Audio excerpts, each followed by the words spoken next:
안녕하세요. 미래를 설계하라 경제사 박사전의 설레임입니다. 오늘은 염지연, 전승현, 소라영 아나운서와 함께합니다. 안녕하세요. 안녕하세요. 네, 우리 코스피 전날까지 강한 상승세를 12거래 연속 보여주었는데요. 오늘은 4,900선에서 출발해 장 초반 외국인과 기관의 매도에 4,820선까지 밀려났습니다. 개인이 꾸준한 매수를 보이면서 낙폭을 줄이기는 했지만 결국 13일의 벽을 넘지는 못했습니다. 한편 코스닥은 장중 1%대 넘게 오르면서 980선을 돌파를 했는데요. 4년 만에 사상 최고치를 경신했습니다. 먼저 미증시 마감 시황부터 살펴볼 텐데요. 어제 휴장이었던 관계로 오늘 글로벌 이슈 위주로 살펴보도록 하겠습니다. 미증시 마감 시황 전해드립니다. 마틴 루터 킹 주니어 데이로 미국 증시 채권 시장까지 오늘 하루 쉬어갔습니다. 뉴욕 증시 3대 지수는 새해가 시작되고 난 뒤에 1에서 2%대 강세 흐름을 유지해주고 있습니다. 과연 이 흐름이 언제까지 이어질 수 있을 것인가? 올 한 해에도 두 자릿수 상승률을 기록해줄 수 있을 것인가? 올 한 해 동안의 관전 포인트가 되겠는데요. 뉴욕 증시는 지금 글로벌 상황 안에서 변동성을 크게 가져가고 있는 모습인데 유럽 증시는 간밤에 굉장히 큰 폭의 진폭을 나타냈습니다. 트럼프 대통령의 야욕이 유럽 증시까지 흔들고 있는 모습인데 그 안에서 우리가 새롭게 투자 포인트를 어떻게 잡아봐야 할지 휴장을 기념해서 준비를 해봤습니다. 이번 주 글로벌 메인 이벤트는 바로 다보스 포럼이라고 할 수가 있겠죠. 매년 1월에 열리는 포럼이고요. 스위스 다보스에서 열린다 해서 다보스 포럼이라고 불립니다. 공식적인 명칭은 월드 에코노믹 포럼 WEF가 되겠습니다. 세계 최고의 석학과 전문들이 다 함께 모여서 경제 현안 문제들에 대한 해법을 탐구하는 자리가 되겠습니다. 특히 이번에는 트럼프 대통령을 비롯한 미국 행정부의 고위 간부들, 세계 각국의 정상들과 주요 기업들의 CEO까지도 참석이 예정돼 있는 만큼 눈길이 더욱더 쏠리고 있습니다. 올해 투자의 힌트를 얻어봄에 있어서 참고해보시면 좋을 만한 또 한 가지 중요한 자료가 있습니다. 매년 1월 다보스 포럼 기간에 맞춰서 WEF에서 발간하는 보고서가 있습니다. 바로 글로벌 리스크 리포트라는 보고서입니다. 지금 전 세계 최고 전문가들이 2026년 우리가 직면한 가장 중대한 위기가 무엇인가, 리스크가 무엇인가를 순위로 매기는 건데요. 역시나 이 리포트에 담겼던 내용들이 실제 현실화가 됐다라는 것이 중요한 포인트가 되겠습니다. 이 보고서가 사회 현상을 어느 정도 정확하게 예측하는 면이 있다라는 점에서 우리가 여기에서 투자의 아이디어를 얻어봐야 한다, 이렇게 볼 수 있겠습니다. 이어서 글로벌 뉴스 살펴보겠습니다. 관세까지 앞세워 압박하는 미국에 유럽도 보복 관세 등으로 강하게 맞대응할 태세입니다. 다음 달부터 관세 10%라는 트럼프 대통령의 압박에도 덴마크, 그린란드와 연대한다는 뜻을 굽히지 않았습니다. 특히 미국이 지난해 가까스로 합의된 관세를 또 무기화하자 유럽은 이번엔 똘똘 뭉쳐서 맞서기로 했습니다. 미국과 유럽이 격하게 충돌하면서 나토 동맹 체제가 흔들릴 수 있다는 우려가 커지고 있습니다. 다만 경제와 안보에서 미국 의존도가 큰 유럽의 선택지는 제한적일 수 있습니다. 다음 뉴스입니다. 그린란드를 갖겠다는 미국의 움직임이 계속되고 있습니다. 덴마크와 유럽은 그린란드를 지킬 능력이 없다며 병합 시도를 정당화하고 있습니다. 유럽 8개국에 대한 추가 관세도 문제가 없다고 강조했습니다. 트럼프 대통령의 관세부과 권한에 대한 미 대법원의 판단이 곧 나올 예정입니다. 설령 그 결과가 트럼프 행정부에 유리하더라도 다른 나라의 영토를 병합하기 위해 관세를 활용하는 건 또 다른 논란이 될 것으로 보입니다. 다음 뉴스입니다. 키어 스타머 영국 총리는 그린란드 메이 비사를 밀어붙이는 도널드 트럼프 미국 대통령이 전적으로 틀렸다고 비판하면서도 즉각적인 보복 관세 검토는 배제하는 입장을 나타냈습니다. 스타머 총리는 현지 시각 19일 런던 총리실에서 대국민 연설을 통해 트럼프 대통령이 그린란드 파병을 이유로 영국을 비롯한 유럽 8개국에 관세를 부과하겠다고 예고한 데에 대해 전적으로 틀렸다고 말했습니다. 이는 유럽연합에서 에마뉘엘 마크롱 프랑스 대통령이 무역 바주카포로 불리는 통상위협 대응조치 발동을 제안하고 회원국들이 930억 유로 규모의 보복관세 부과를 검토하기 시작한 것과 대조됩니다. 다음으로 종목별 뉴스 전해드리겠습니다. 일론 머스크 테슬라 최고 경영자가 인공지능 반도체 AI5 설계가 막바지 단계에 접어들었다고 설명했습니다. 차세대 AI 반도체 개발 속도에 대해서는 9개월마다 설계를 마무리하는 것을 목표로 하고 있다고 설명했습니다. 기존에는 AI 반도체 개발과 양산에 약 3년이 소요됐지만 AI5부터 개발 주기를 대폭 단축하겠다는 구상으로 해석됩니다. AI5는 테슬라가 삼성전자 파운드리의 생산을 맡긴 제품인데요. 삼성전자와 테슬라는 23조 원 규모의 반도체 공급 계약을 체결했습니다. 마이크로소프트가 우간다 북부 소농 재조림 사업을 통해 최대 2035년까지 200만 톤 규모의 자연 기반 탄소 제거 크레딧을 장기 확보하는 계약을 체결했습니다. 미국 ESG 전문 매체 ESG 뉴스에 따르면 마이크로소프트는 루비콘 카본으로부터 우간다 키자니 포레스트리의 소농 재조림 프로젝트에서 발생하는 자연 기반 탄소 제거 크레딧 200만 톤을 매입하기로 합의했습니다. 이 프로젝트에서 발생되는 크레딧은 조림, 재조림, 재식생 제거로 분류되며 우간다의 기후변화 메커니즘 규정 아래 승인된 첫 사례 중 하나로 밝혀졌는데요. 이 규정은 국가보건 우선순위와 연계된 국제 탄소 거래를 위한 국내 거버넌스 체계를 마련하는 것을 목표로 합니다. 뱅크 오브 아메리카가 이달 예정된 실적 발표를 앞두고 아마존 주식을 매수할 것을 투자자들에게 권고했습니다. 은행은 아마존 실적 발표를 주목해야 할 최적의 종목으로 꼽으며 인공지능과 클라우드 부문의 성장성을 근거로 추가 상승 여력이 있다고 평가했는데요. 뱅크 오브 아메리카는 아마존이 AI 관련 도구와 서비스를 지속적으로 확장하면서 중장기적으로 기업 가치가 상승할 것으로 전망했습니다. 또한 리테일 부문에서도 물류와 운영 효율성이 개선되고 있어 이익 성장 속도가 다른 빅테크 기업들을 앞설 가능성이 크다고 내다봤습니다. 지금까지 종목별 뉴스였습니다. 네, 염지연 아나운서와 함께 글로벌 이슈와 종목별 뉴스까지 함께 살펴봤는데요. 세계 정재계 지도자들이 모이는 다보스 포럼. 올해는 전통적인 의제보다 지정학과 무역 이슈에 초점이 맞춰지고 있습니다. 특히 6년 만에 참석한 미국 트럼프 대통령을 중심으로 미, 유럽의 관세 갈등과 그린란드 문제가 핵심 화두로 떠오르고 있는데요. 인공지능과 기술 혁신, 그리고 이에 따른 경제 성장과 불평등 문제도 주요 논의 대상입니다. 이번 포럼은 세계 경제 질서의 향방을 가늠하는 시험대가 될 것 같습니다. 이어서 최근 핫한 이슈를 모아서 전달해드리는 모 이슈 시간입니다. 소라영 아나운서가 준비했습니다. 네, 요즘 가장 핫한 소식을 전해드리는 모 이슈 시간입니다. 한눈에 담기 힘들 만큼 인파가 몰렸는데요. 끝없이 이어진 줄 발 디딜 틈 없는 축제 현장. 한겨울 추위도 이 열기 앞에선 속수무책이다라고 하는데요. 이곳은 올해 초대박을 터뜨린 화천 산천어 축제 현장입니다. 얼음 위에 구멍을 뚫고 낚싯대를 들이운 사람들. 표정마다 기대감이 한가득인데요. 영하의 날씨에도 전국 각지에서 몰려든 관광객들로 낮부터 밤까지 눈길 닿는 곳마다 인파가 한가득입니다. 해가 지면 풍경이 달라질까요? 추워도 잡는다. 입김이 허옇게 피어오르는 밤에도 얼음판 위엔 랜턴 불빛이 별처럼 켜져 있다고 합니다.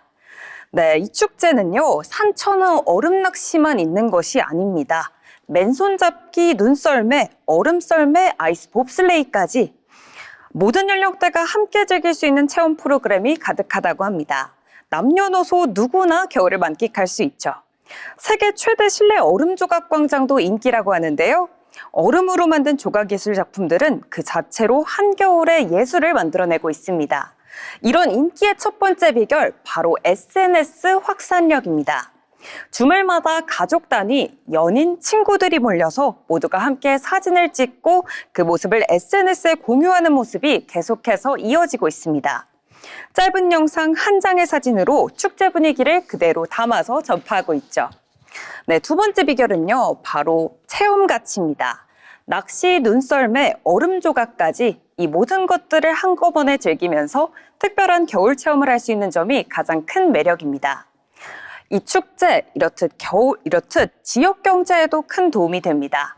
숙박 후에 영수증 제출로 밤낚시를 무료로 제공하는 시스템은요, 숙박업체와 지역 소비를 연계하고 있습니다. 이로 인해 숙박 예약도 증가했고요, 체류 시간을 늘려 축제에 참가하는 관광객들이 더욱더 늘어나고 있습니다. 이 화천 산천어 축제, 사실은 위상부터 굉장히 다릅니다. 하얼빈의 빙설제, 그리고 캐나다 퀘벡 윈터 카니발, 일본 삿포로 눈축제와 함께 세계 4대 겨울축제로 손꼽힙니다.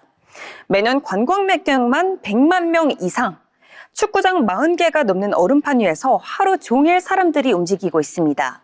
다만 시선이 늘 한쪽에만 있는 건 아닌데요. 산천어를 직접 잡는 체험을 두고 동물보호단체를 중심으로 동물 학대 그리고 환경 논란도 꾸준히 계속해서 나오고 있습니다. 크게 흥행하는 만큼 그만큼 책임도 뒤따라붙는 축제, 화천 산천어 축제의 또 다른 얼굴이다라고 얘기할 수 있겠습니다. 그렇다면 이 축제의 인기 계속해서 이어질 수 있을까요? 겨울철 관광지는 한정된 기간 동안만 운영되지만 이렇듯 다양한 프로그램 덕분에 관광객들의 발길을 끌어들이고 있습니다. 특히 밤낚시 프로그램이 굉장한 인기를 끌고 있는데요. 평일 300명, 주말에는 1000명까지 참여하고 있다고 합니다. 이런 프로그램이 지역 숙박업체와 협업하여 더 많은 관광객들을 유도하고 있습니다. 포털 사이트에 따르면요, 화천 산천어 축제 관련 검색량이 급증하고 있다고 합니다. 축제 관련 정보와 체험 아이템에 대한 관심이 폭발적으로 늘고 있는 거죠. 네, 이렇듯 산천어 축제는 단순한 겨울 축제가 아닙니다. 여기선 단순한 겨울을 넘어서 경제와 문화가 함께 춤추고 있습니다. 축제는 결국 언젠간 또 사라질 수 있지만 이 지역을 만들어가는 힘은 계속해서 이어가고 있습니다. 지금까지 모이슈 전해드렸습니다. 네, 저도 이 축제에 함께 하면서 정말 재밌게 추억을 만들었는데요. 이번 주 마침 체감온도가 20도 이하로, 영하 20도 이하로 내려가는 만큼 축제를 잘 즐길 수 있는 좋은 기회가 되지 않을까 싶습니다. 이번 주말에 사천어 축제로 떠나보시는 건 어떠실까요? 자, 이어서 우리 시장에 영향을 주는 경제 뉴스 살펴보는 시간입니다. 뉴스 브리핑 시간인데요. 전승현 아나운서가 준비했습니다. 전승현 아나운서 전해주시죠. 정책자금 대출을 미끼로 한 불법 영업 실태가 여전히 근절되지 않고 있는 것으로 나타났습니다. 소상공인과 중소기업을 위해 저금리로 지원되는 정책자금 대출을 두고 신청 서류 조작이나 보험 끼워 팔기 등 불법 행위가 이어지고 있는 상황입니다. 정부는 최근 관계부처와 금융기관 등 11개 기관이 참여하는 범정부 태스크포스를 꾸리고 불법 브로커 단속을 강화하겠다고 밝혔지만 현장에서는 여전히 허술한 제도 틈을 파고드는 영업이 이뤄지고 있습니다. 정책자금 대출을 컨설팅 명목으로 대행해주고 대출금의 일정 비율을 수수료로 받는 구조가 확산되고 있고 이 과정에서 소상공인 개인정보가 불법적으로 유통되는 정황도 드러났습니다.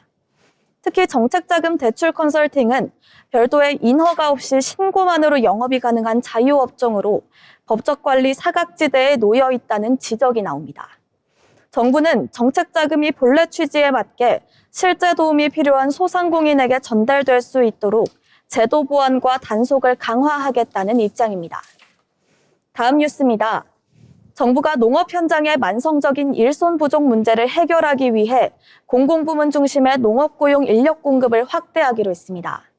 농림축산식품부는 어제 제1차 농업 고용 인력 지원 기본 계획을 발표하고 공공부문을 통한 농업 고용 인력 공급 비중을 2024년 기준 51.2%에서 2030년까지 60%로 끌어올리겠다고 밝혔습니다. 우선 농가 수요가 높은 외국인 계절 근로자 고용이 확대됩니다. 올해 상반기 계절 근로자 배정 인원은 역대 최대 수준으로 늘었고 공공형 계절 근로 운영기관도 2030년까지 200곳 이상으로 확대할 계획입니다. 정부는 또 외국인 인력 도입이 어려운 상황을 대비해 내국인 고용 인력 비중도 2030년까지 40% 이상으로 높이겠다는 방침입니다. 이를 위해 원거리 근로자에 대한 교통비와 숙박비 지원을 확대하고 청년과 여성, 대학생 등을 대상으로 맞춤형 구직 정보를 온오프라인으로 제공할 계획입니다. 아울러 외국인 계절 근로자의 체류 기간을 연장하고 우수 인력자에게는 비전문 취업 비자 선발 시 가점을 부여하는 등 숙련된 인력으로의 전환도 적극 지원할 예정입니다. 정부는 이번 대책을 통해 농촌 인력난을 구조적으로 완화하고 농업 현장의 생산성과 안정성을 함께 높이겠다는 구성입니다. 다음 뉴스입니다. 대한항공은 최근 객실 승무원을 대상으로 휴가 사용 시점에 따라 점수를 부여하는 방식의 휴가 제도를 공지했습니다. 평일 휴가는 낮은 점수, 주말이나 설, 여름 휴가, 크리스마스 같은 성수기 휴가는 높은 점수를 매기는 구조인데요. 최근 1년간 누적 점수가 낮은 직원부터 원하는 날짜에 휴가를 배정받게 됩니다. 문제는 연휴에 휴가를 사용할수록 점수가 높아져 이후에는 원하는 시기에 휴가를 쓰기 어려워진다는 점입니다. 휴가 신청 자체가 일종의 점수 경쟁이 되는 셈인데요. 또 연차를 신청했다가 취소하더라도 신청 이력만으로 불리한 점수를 받는 조항도 포함돼 있어 노동계에서는 연차 사용권을 제한할 소지가 있다는 지적이 나오고 있습니다. 직원들 사이에서는 만성적인 인력 부족 문제를 휴가 제도로 떠넘기는 것이 아니냐는 비판도 제기되고 있습니다. 이에 대해 대한항공 측은 휴가가 특정 시기에 쏠리는 것을 막고 안전 운항에 필요한 최소 인력을 확보하기 위한 조치라며 직원들이 휴가를 보다 고르게 사용할 수 있도록 하기 위한 제도라고 설명했습니다. 지금까지 뉴스 브리핑이었습니다. 네, 소상공인을 돕기 위한 정책 자금이 오히려 불법 영업의 통로가 되고 있다는 점에서 제도적 보완이 시급해 보입니다. 그리고 농촌의 인력난 해소를 위해서 공공 부분을 확대한다는 방안, 네, 과연 현장에서 실질적으로 효과를 거둘지 이 점도 주목해 봐야겠습니다. 아울러 본 방송에서 제공되는 정보는 투자 판단에 대한 조언일 뿐 해당 종목 가치의 상승이나 하락을 보장하지 않습니다.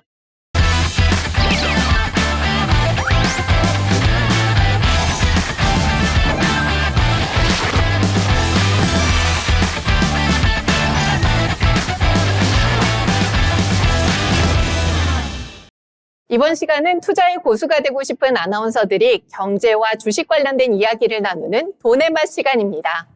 먼저 우리 증시 마감 시황부터 살펴보겠습니다. 소라영 아나운서가 준비했습니다. 화요일 마감 시황 전해드립니다. 코스피, 코스닥, 희비가 엇갈린 하루였습니다.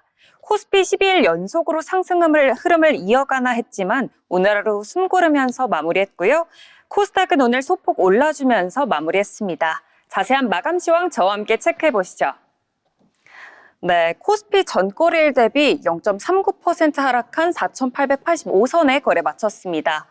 우선 코스피 장중 한때 빨간불을 켜기도 했었는데요. 마감 직전에 하락 전환하면서 하락 마감했습니다. 수급 상황도 함께 살펴보시죠. 개인 홀로 3,500억 원 넘게 사자세 보이는 가운데 기관과 외인 모두 일제히 팔자세 보이는 하루였습니다. 이어서 코스닥 상황 함께 살펴보시죠. 네, 코스닥 전거래일 대비 0.83% 올라주면서 976선에 거래 마쳤습니다. 코스닥은 장중 1% 넘는 강세까지도 보였었는데요. 코스닥 역시 오후 3시 이후에 다소 상승폭을 좀 더 줄여나가는 모습 보였습니다. 코스닥은 개인 홀로 순매도하는 가운데 기관과 외인 순매수에 나서는 모습 보여줬습니다. 네, 이어서 코스피 시총 상위 종목들 흐름 함께 살펴보시죠. 오늘 장 보시면요, 파랗게 겁에 질린 장이었다라고 말씀드릴 수 있겠습니다. LG 에너지 솔루션 홀로 빨간불 켜면서 버텨줬는데요. 2차 전지주 같은 경우는요, 홀로 로봇 관련 수에 대한 기대감 이렇게 가져가면서 2거래일 연속 상승하는 흐름 보였습니다. 이어서 코스닥 시총 종목들 함께 살펴보시죠. 네, 혼조한 흐름 보인 하루였습니다. 에코프로 형제주 K바이오가 차세대 개발에 도입할 거다라는 기대감에 빨간불 켜졌고요. CES로 계속해서 좋은 흐름 보이고 있는 로봇주 레인보우 로보틱스 빨간불 켜주는 모습 보였습니다. 이외에도 특징적으로 보시면 좋을 부분이 바로 미국 스페이스X 상장이 본격화되면서 다시금 우주항공주가 주목받고 있다라는 점입니다. 만약에 거시적인 충격이 추가적으로 없다면 1년 이내에 상장될 것으로 보인다라는 말에 힘입어 HBM 눈에 띄는 성장세 보였습니다. 16% 넘는 강한 흐름 보이며 장 마감했습니다. 네, 오늘 하루 개인이 바통을 이어받고 대형주 중심의 매수 순환매 여전하다라고 요약할 수 있겠습니다. 지금까지 마감 시황 전해드렸습니다. 네, 이렇게 코스피와 코스닥 마감 시황 살펴봤는데요. 이어서 오늘 시장에서 주목해봐야 될 특징주에 대해서 알아보겠습니다. 먼저 염지연 아나운서가 준비했습니다. 염지연 아나운서 전해주시죠. 이번 시간에 준비한 특징주 JW 중해제약입니다. JW 중해제약이 JP 모건 헬스케어 컨퍼런스에서 신약 기술 수출을 논의했다는 소식이 전해지며 강세를 보였습니다. 20일 한국거래소에 따르면 오전 10시 18분 기준 JW 중해제약은 전일 대비 10.24% 오른 3150원에 거래됐습니다. JW 중해제약은 이날 미국에서 개최된 JP 모건 헬스케어 컨퍼런스 2026에서 다국적 제국사와 신약 파이프라인의 기술 협력을 논의했다고 밝혔습니다. 해당 컨퍼런스는 매년 전 세계 주요 제약 바이오 기업과 투자기관이 모이는 세계 최대 규모의 헬스케어 투자 행사입니다. JW 중해제약은 해당 행사에서 탈모치료제 후보물질 JW0061을 포함한 주요 신약 파이프라인의 기술 수출과 기술 제휴 가능성을 논의한 것으로 전해집니다. 전날 JW 중해제약은 JW0061에 대한 국내 임상 일상 시험 계획을 식품의약품안정처에 제출했다고 공시했습니다. 아울러 JW0061에 미국 내 특허 등록도 완료했다고 발표했습니다. 이어서 오늘 JW 중해제약 차트 한번 살펴보겠습니다. 오늘 JW 중해제약은 28,900원에 거래 시작해 장중에는 13.67% 오른 32,850원 고가 형성했고 28,800원으로 꼬리 내리며 마감했습니다. 네, 이렇게 JW 중해제약에 대해서 살펴봤는데요. 이번에 소개해드릴 특징주는 방산주입니다.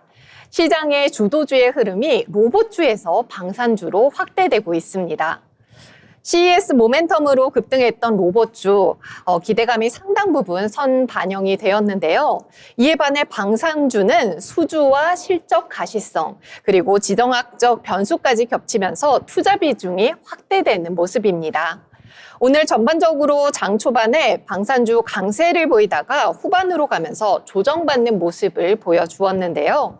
전날 트럼프 대통령이 그린란드 이슈와 관련해 유럽 국가들에 대한 관세 부과 가능성을 언급하면서 외교 안보 긴장이 부각된 점이 장 초반 방산주 전반에 매수세를 불러온 것으로 풀이됩니다. 국내 최대 방산주인 한화 에어로스페이스는 올해 들어 40% 넘게 오르면서 코스피 수익률을 크게 웃돌았고요.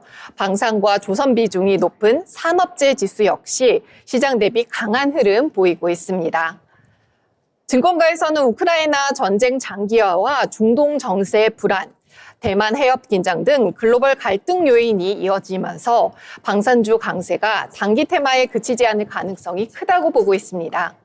다만 주가가 빠르게 오른 만큼 신규 진입은 조정 이후 재상승 국면을 확인하는 신중한 접근이 필요하겠습니다. 네, 계속해서 다음 특징주도 알아보겠습니다. 전승현 아나운서, 어떤 특징주죠? 네, 오늘 증시에서 두드러진 흐름을 보인 특징주죠. 한국전력입니다. 미국 원전 시장 긴출 기대와 실적 개선 전망이 맞물리며 주가가 강세를 보였습니다. 외국인과 기관 투자자의 동반 매수도 시장에 관심을 끌었는데요. 주가 상승의 핵심 배경은 미국 대형 원전 시장 진출 가능성입니다. 미국 내 전력 수요 증가로 원전 산업에 대한 투자 심리가 살아난 가운데 한국전력과 한국수력원자력을 중심으로 한 팀코리아의 수주 기대가 주가에 반영됐다는 분석입니다. 증권가 역시 관련 기대를 반영해 전망을 긍정적으로 조정하고 있는데요. 실적 흐름도 개선되고 있습니다. 국제 유가와 LNG 가격 안정으로 전력 생산 원가가 낮아졌고요. 연료비 절감 효과가 실적에 반영되고 있습니다. 여기에 단계적으로 인상된 전기요금 효과가 매출에 온전히 반영되는 요금 정상화 국면에 진입했다는 점도 실적 반등의 주요 원인입니다. 전력시장 구조 개편 효과도 주목되는데요. 지역별 한계 가격제 도입으로 전력 구입 비용이 줄어드는 등 비용 구조 개선 성과가 가시화되고 있다는 평가입니다. 시장에서는 한국전력이 만성 적자 이미지를 벗고 체질 개선에 성공하고 있다는 평가를 내놓고 있습니다. 추가적인 글로벌 원전 수주 소식이 전해질 경우 주가 흐름은 더 탄력을 받을 수 있다는 전망입니다. 네, 오늘 이어서 한국전력 차트 한번 보도록 하겠습니다. 오늘 한국전력 35,600선에 시작했고요. 장중 한때 67,300까지 찍었다가 17% 넘게 상승한 65,800에 장 마감했습니다. 네, 이렇게 한국전력에 대해서 알아봤는데요. 계속해서 다음 특징주 살펴보겠습니다. 염지연 아나운서, 어떤 특징주죠? 네, 소개해드릴 특징주 SK텔레콤입니다. SK텔레콤이 5%대 강세를 보이며 장중 52주 신고가를 경신했습니다. 오늘 오전 9시 25분 현재 한국거래소에서 SK텔레콤은 전일 대비 3,200원 오른 62,400원에 거래됐습니다. 장중 62,700원까지 오르며 52주 신고가를 다시 썼는데요. 엔트로픽 지분가치 상승 기대감에 주가를 밀어올리는 것으로 풀이됩니다.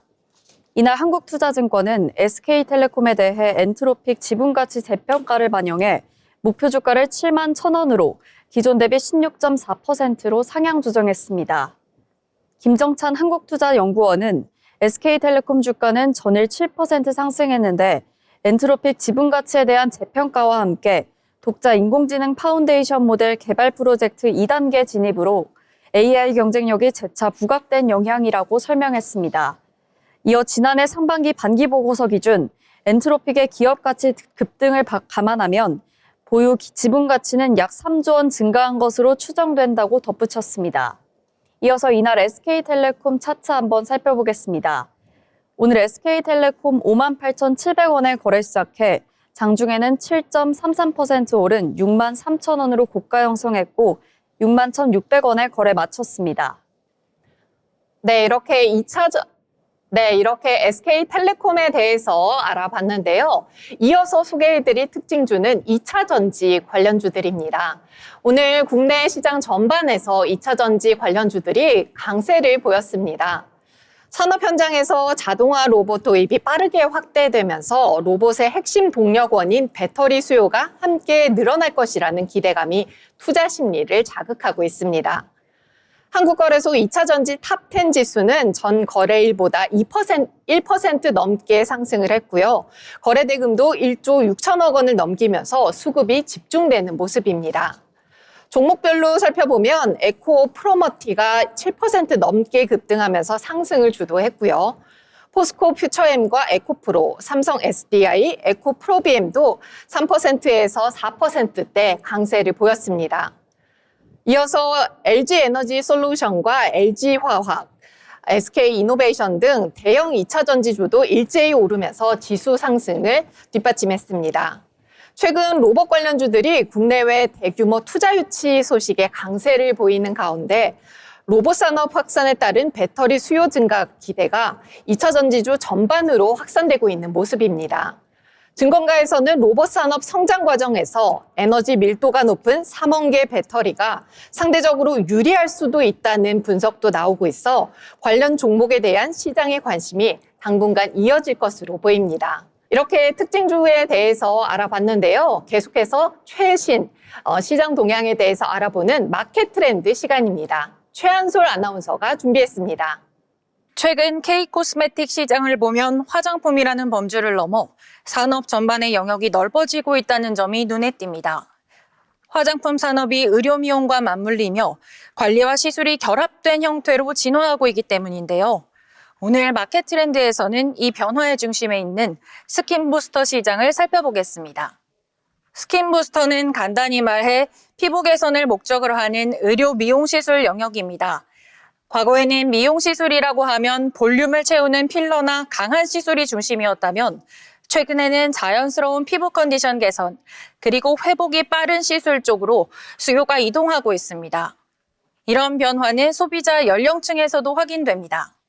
과거 중장년층 중심이던 미용 시술이 이제는 20대부터 40대까지 일상적인 관리 개념으로 확장되고 있고 한 번 하고 끝이 아니라 주기적으로 반복되는 소비 구조가 만들어지고 있다는 점이 시장에서는 중요하게 보고 있는 부분입니다. 이 흐름이 특히 주목받는 이유는 스킨 부스터가 K코스메틱 산업의 연장선에 있기 때문인데요. 한국 화장품 산업은 이미 브랜드력과 글로벌 유통 경쟁력을 확보한 상태인데 여기에 의료 미용 영역이 더해지면서 단순 제품 판매를 넘어 시술, 제품, 브랜드가 결합된 구조로 진화하고 있습니다. 이 과정에서 일부 기업들은 기존 화장품 회사와는 다른 방식의 성장을 보여주고 있고 시장 역시 이를 단기 유행이 아니라 산업 구조 변화의 한 부분으로 해석하는 분위기입니다. 실제로 증시에서도 이와 관련된 종목들은 변동성이 커진 모습인데요. 중요한 점은 단순한 테마 급등보다는 수출 비중, 실적 구조, 해외 확장성 같은 기본적인 요소에 따라 주가 반응이 엇갈리고 있다는 점입니다.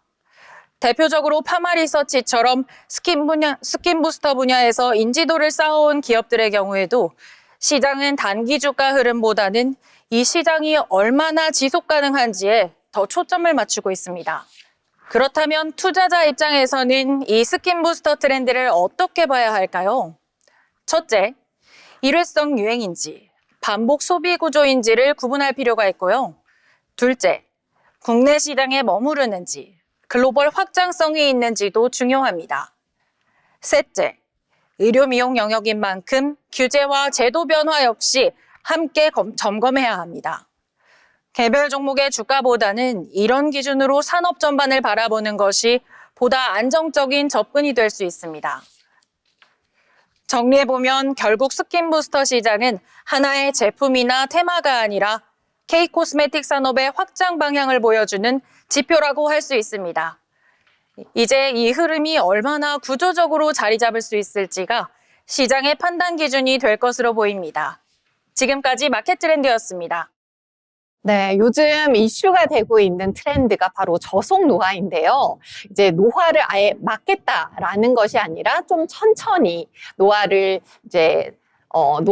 되겠다라는 차원에서 저속 노화가 이슈가 되고 있는데 그런 차원에서 스킨 부스터가 본질적인 피부의 문제점을 개선해 준다는 차원에서 트렌드와 부합하는 것 같습니다. K-뷰티가 단순히 화장품뿐만 아니라 이렇게 본질적인 문제를 개선하는 스킨 부스터까지 확대되는 점이 참 반가운 소식인 것 같습니다. 이어서 기업에 대해서 알아보는 기업사전 시간입니다. 전승현 아나운서가 준비했습니다.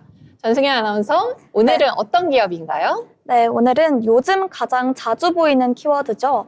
저당 흐름의 중심에 있는 기업을 살펴보겠습니다. 아이스크림도 초콜릿도 이제는 팝콘까지 저당인 시대인데요. 오늘 소개할 기업은 달지 않아도 충분히 맛있다라는 선택지를 만든 브랜드죠. 라라스윗입니다. 네, 라라스윗은 2016년 설립된 푸드 스타트업으로 설탕을 줄인 디저트를 핵심 컨셉트로 성장해온 기업입니다. 당시만 해도 다이어트 식품은 맛을 포기해야 한다는 인식이 강했는데요. 라라스윗은 이 공식을 정면으로 뒤집었습니다. 칼로리는 낮추되 맛은 유지할 수 있다. 이 전략으로 저당 아이스크림 시장을 개척했고 현재는 편의점과 대형마트에서 쉽게 만날 수 있는 브랜드로 자리 잡았습니다. 라라스윗이 주목받는 이유는 단순히 저당 아이스크림을 만들었기 때문만은 아닌데요. 이 기업은 일관되게 헬시 플레저, 즉 건강과 즐거움을 동시에 추구하는 소비 트렌드를 공략해왔습니다. 과거의 건강식이 참아야 하는 음식이었다면 지금의 저당식품은 대체 가능한 선택지가 되고 있습니다. 이 변화 속에서 라라스윗은 다이어트용 특수식품이 아니라 일상 간식 브랜드로 포지셔닝에 성공했습니다. 이 전략은 제품 확장에서도 뚜렷하게 드러납니다. 라라스윗은 아이스크림을 시작으로 케이크, 디저트류, 그리고 최근에는 저당 팝콘까지 라인업을 넓혔는데요. 여기에 중요한 포인트는 무엇을 만들었느냐보다 어디로 확장하고 있느냐 그것입니다. 아이스크림은 디저트 시장이지만 팝콘은 영화관이나 집, 사무실 어디서나 소비되는 범용 스낵인데요. 즉 라라스윗은 다이어트 시장을 넘어 일상 간식 시장으로 무대를 옮기고 있는 셈입니다. 시장 환경도 라라스윗에게 우호적입니다. 최근 식품업계 전반에서는 제로 음료, 저당 간식, 대체당 제품이 빠르게 늘고 있는데요. 이는 일시적인 유행이라기보다는 고령화, 건강관리 인식 확대, 그리고 덜 부담스러운 소비를 선호하는 흐름이 맞물린 결과로 해석됩니다. 실제로 이제 소비자들은 안 먹는다가 아니라 덜 부담되는 걸 고른다라는 선택을 하고 있습니다. 라라스윗은 이 변화의 초입에서 브랜드를 만든 기업이라는 점에서 분명한 선점 효과를 갖고 있습니다. 다만 체크해야 할 부분도 명확한데요. 저당식품 시장은 진입장벽이 낮아 대기업과 경쟁이 본격화될 가능성이 높고요. 원재료 비용과 마케팅 비용 부담도 지속적인 변수로 작용됩니다. 또한 저당 트렌드가 일시적인 관심에 그칠지 아니면 하나의 식문화로 정착할지에 따라 기업의 성장 속도는 달라질 수 있습니다. 결국 라라스윗의 관건은 저당 제품을 파는 회사를 넘어 저당하면 떠오르는 브랜드로 남을 수 있느냐에 달려 있습니다. 저당은 더 이상 특별한 사람만의 선택이 아닙니다. 이제는 누구나 시장에서 고민 없이 고르는 기준이 되고 있고 라라스윗은 그 기준을 먼저 제시한 기업 중에 하나인데요. 앞으로 이 기업을 볼 때는 제품 하나가 아니라 이 브랜드가 우리 식습관을 얼마나 바꾸고 있는지에 중심을 두어야 할 것 같습니다. 네, 지금까지 기업사전 라라스윗이었습니다. 네, 라라스윗에 대해서 알아봤는데요. 사실 저희 집 냉장고에도 이 라라스윗 아이스크림이 굉장히 많이 쌓여져 있습니다. 그만큼 많은 여성분들의 사랑을 받고 있는 브랜드인데 앞으로 이렇게 팝콘이랑 또 케이크류에까지 확산되는 모습에 그 행보를 좀 더 주목해보면 좋을 것 같습니다. 이어서 복잡한 리포트를 알기 쉽게 풀어드리는 투자 리포트 시간입니다. 염지연 아나운서가 준비했습니다. 염지연 아나운서, 어떤 투자 리포트일까요? 네, 연초 대비 증권업 지수는 16.8% 상승했으며 코스피 수익률은 1.9%포인트 상회했고 지난 3개월간 증권업 지수도 20.5% 상승했으나 코스피 수익률은 8.7%포인트 하회했습니다. 최근 증권업 지수가 코스피 지수를 상회한 이유는 1월 들어 코스피 지수가 역대 최고치를 경신하면서 거래량 증가에 따른 증권사 실적 개선에 대한 기대감이 커졌는데요. 또 지난 1월 정부의 주식시장 활성화 정책 발표에 따른 향후 주식시장에 대한 기대감이 베타가 높은 증권업 투자 심리에 대한 긍정적인 기대감으로 형성되었기 때문이라고 판단됩니다. 교보증권 내 커버리지 내 증권사별로는 연초 대비 미래에셋증권 33.6%, 키움증권 14%, 한국금융지주 13%, 삼성증권 10.9%, NH투자증권 7.3%의 상승을 기록했습니다.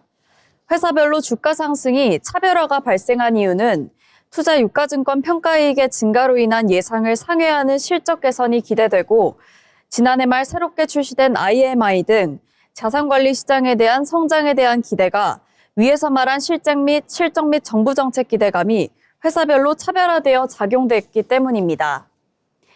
2025년 교보증권 커버리지 5개 증권사의 연간 당기순이익은 6조 7,712억 원으로 전년 대비 54.2% 증가가가 예상되고 2025년 4분기 실적은 1조 4,492억 원으로 전분기 대비 26.2% 감소하고 전년 동기 대비 87% 증가할 것으로 예상됩니다.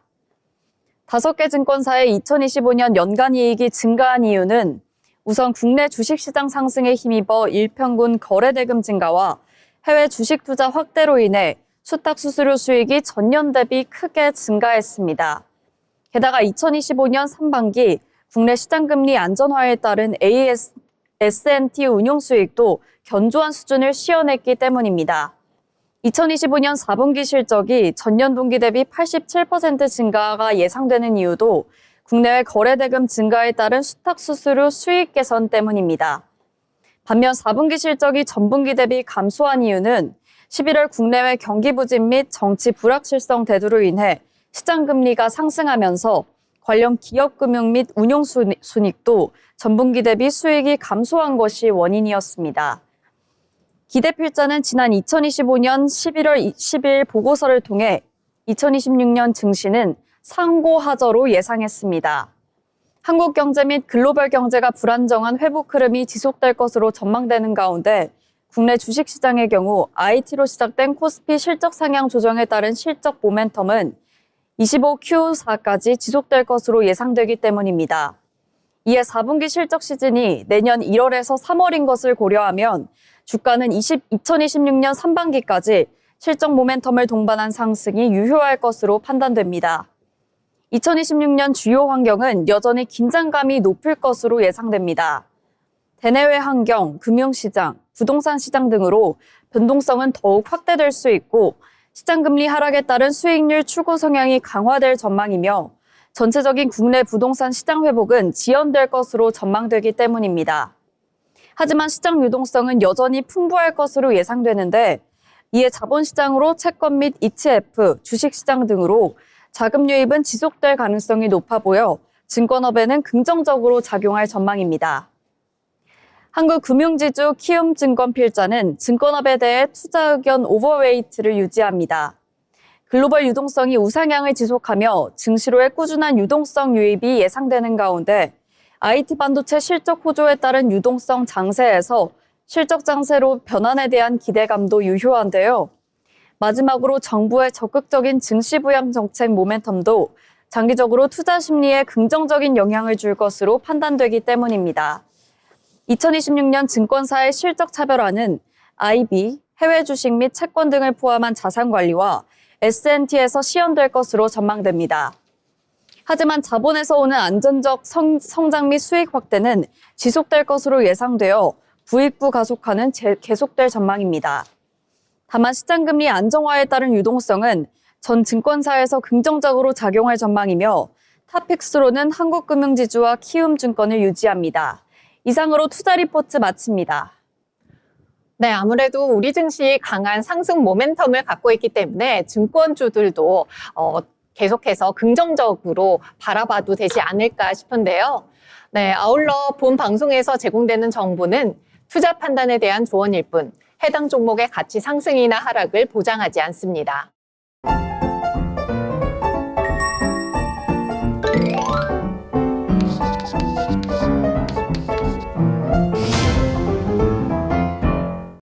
네, 오늘 우리 시장을 한 줄로 평가해보는 한 줄평 시간입니다.